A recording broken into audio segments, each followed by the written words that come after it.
हरि गोविंद बोलो, गोविंद बोलो। आज हम श्रीमद् भागवतम के तीसरे स्कंद का पेज 60 पढ़ने जा रहे हैं। आपके दर्शन पाकर मैं स्वयं को कृतार्थ मान रहा हूं। आज आपके चरणों की धूलि में अपना सर रखकर प्रणाम करने से मेरा जीवन धन्य हो गया है। हे ऋषिवर, कृपया मेरा यह विनम्र निवेदन सुने। मेरा चित्त अपनी पुत्री देवहूति के स्नेहवश अत्यंत चिंतित है।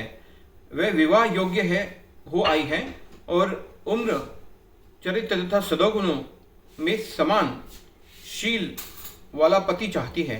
नारद मुनि से आपके सुचरित्र, ज्ञान, सौंदर्य तथा अन्य गुणों को सुनकर उसने मन ही मन पति रूप में आपका वर्ण कर लिया है, इसलिए कृपा इसे स्वीकार करें। हे ब्राह्मण श्रेष्ठ, मेरी पुत्री आपकी पत्नी बनने के लिए सर्वथा उपयुक्त है और वह भलीभांति आपके गृहस्थ जीवन का उत्तरदायित्व संभाल लेगी। चाहे व्यक्ति स्वयं सभी आसक्तियों से मुक्त क्यों न हो, यदि नियति की इच्छा से उसे कुछ प्राप्त होता है तो उसे उसका तिरस्कार नहीं करना चाहिए, और यदि वह इंद्रिय भोग से आसक्त है तो फिर तिरस्कार का प्रश्न ही नहीं उठता। जो व्यक्ति पहले तो ऐसे उपहार का तिरस्कार कर देता है और बाद में एक कंजूस से उसे मांगता है, वह अपनी ख्याति तथा आत्मसम्मान दोनों खो बैठता है। मैं जानता हूं कि आप विवाह के इच्छुक हैं और आपके आजीवन ब्रह्मचारी का व्रत नहीं लिया है, इसलिए कृपया मेरी पुत्री को स्वीकार कीजिए।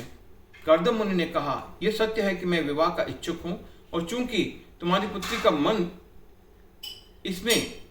इससे पहले किसी पर नहीं आया और उसे स्वीकार करता हूं, भला कौन होगा जो आपकी पुत्री से विवाह नहीं करना चाहेगा। उसकी सुंदर अंग कांति के समान तो उसके आभूषणों की आभा भी फीकी पड़ रही है। मैंने एक बार सुना था कि विश्ववासु नामक गंधर्व एक समय अपने विमान पर सवार हो अपने आपके महल के ऊपर से गुजर रहा था। आपकी पुत्री को गेंद के साथ छत पर खेलते देखकर उसका चित्त इतना सम्मोहित हो गया कि वह अपने विमान से नीचे गिर पड़ा। निश्चित ही मैं इस सती कन्या को पत्नी स्वरूप में स्वीकार करूंगा, परंतु मेरी एक शर्त होगी। जैसे ही वह किसी संतान को जन्म देगी, मैं भगवान की भक्ति में अपना संपूर्ण जीवन समर्पित करने के लिए संन्यास आश्रम स्वीकार कर लूंगा।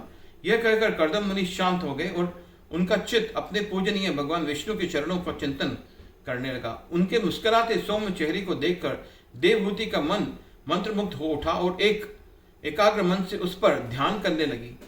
अपनी पत्नी एवं पुत्री की इच्छा देखकर स्वयं मनु ने सहर्ष देवहूति का विवाह कर्दम मुनि से कर दिया। शतरूपा ने विवाह में अनेक मूल्यवान उपहार भेंट दिए, जैसे गहने, वस्त्र, अनेक घरेलू वस्तुएं आदि। अपनी पुत्री का विवाह का सुयोग्य वर से संपन्न करके महाराज मनु एक बड़े उत्तरदायित्व से मुक्त हो गए। पुत्री के भावी वियोग का विचार करके उनका मन व्यथित हो उठा। उनके नेत्रों में स्नेह के आंसू उमड़ आए और उन्होंने देवहूति को गले से लगा लिया। अंततः कर्दम मुनि की अनुमति लेकर वे अपने रथ पर आरूढ़ हुए और अपना राजधानी की ओर प्रस्थान किया। जब मनु महाराज ब्रह्मवर्त पहुंचे तो उनकी प्रजा ने संगीतमयी स्तुतियों के साथ उनका स्वागत किया। इस नगरी के ब्रह्मश्मति भी कहा जाता था, क्योंकि यही भगवान वराह ने अपने शरीर को झटका था और उनके शरीर से गिरने वाले बाल कुशा एवं काशा घास में परिवर्तित हो गए थे।